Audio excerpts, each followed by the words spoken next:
Avec ce défi 27, on va faire suite au défi précédent et continuer à parler du point d'échelle. Lors du défi 26, on s'était placé une position à jouer sans effet.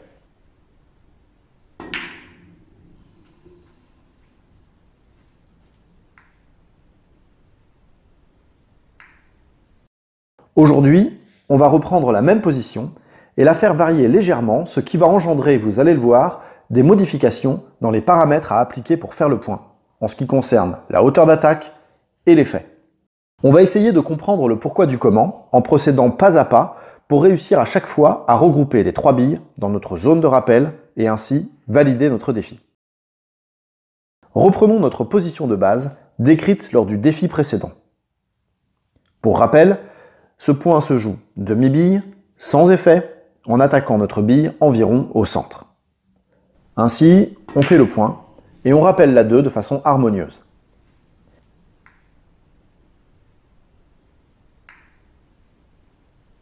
Mais attention, les choses vont changer si on déplace notre bille ne serait-ce que d'une bille dans la largeur du billard. Ici, que se passe-t-il si je garde les mêmes paramètres et que j'attaque demi-bille ?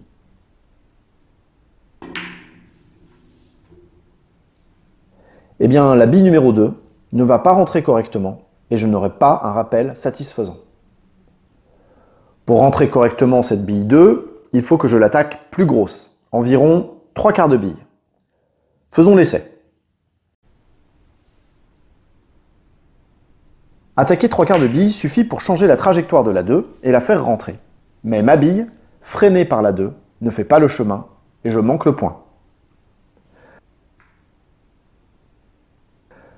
La solution va donc consister à mettre de l'effet, ici à droite, pour accélérer ma bille au contact de la bande.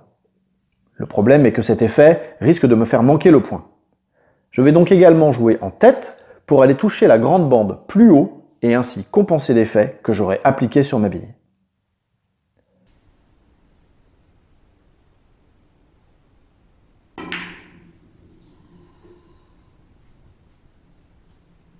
Ainsi, on parvient à avoir une bonne rentrée et on fait le point avec un rapport de force harmonieux entre les 3 billes qui se retrouvent dans la zone de rappel déterminée. Revenons à nouveau à notre position de base. Puis déplaçons notre bille, cette fois de 2 billes, dans la longueur du billard. À nouveau, le demi-bille ne fonctionne plus, car c'est une attaque qui est trop grosse et qui modifie sensiblement la trajectoire de la 2, qui ne rentre plus du tout. Et en plus, on manque largement le point. Ces paramètres ne fonctionnent pas du tout.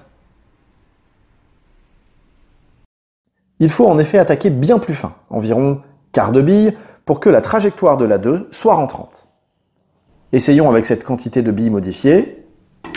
En effet, cela permet de faire en sorte que la 2 rentre, mais le problème est que ma bille est désormais moins freinée par le contact avec la 2 et que par conséquent, elle arrive bien trop vite sur la 3 et elle la bouscule, la sort du coin et on échoue à regrouper les 3 billes. Cette fois-ci, il va donc falloir que je ralentisse ma bille. C'est encore une fois l'effet qui va me permettre cette correction.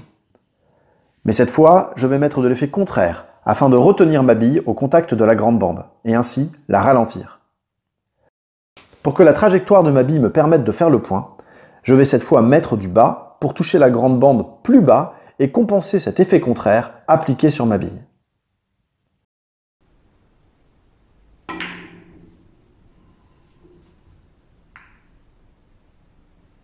Cette fois, le point est fait et l'harmonie des forces permet un regroupement des 3 billes dans la zone déterminée. Nous avons donc 3 positions à jouer et 3 positions supplémentaires si on positionne les mêmes points de l'autre côté du billard. On peut donc numéroter ces différentes positions de 1 à 6 et lancer 10 fois un dé pour faire 10 tentatives variées de points d'échelle avec ou sans effet d'un côté ou de l'autre du billard. Il faudra parvenir à chaque fois à regrouper les 3 billes dans ces zones pour valider les tentatives. Bonne chance et bon défi à tous. Sur 10 tentatives, si vous avez réussi ce défi plus de 5 fois, alors bravo, vous pouvez passer au défi suivant. Moins de 3 fois en revanche, je vous propose de revenir au défi précédent. Entre 3 et 5 fois, on reste sur le même défi. Bon entraînement à tous et à très bientôt sur Billard CC. On n'est pas des champions, mais on y travaille.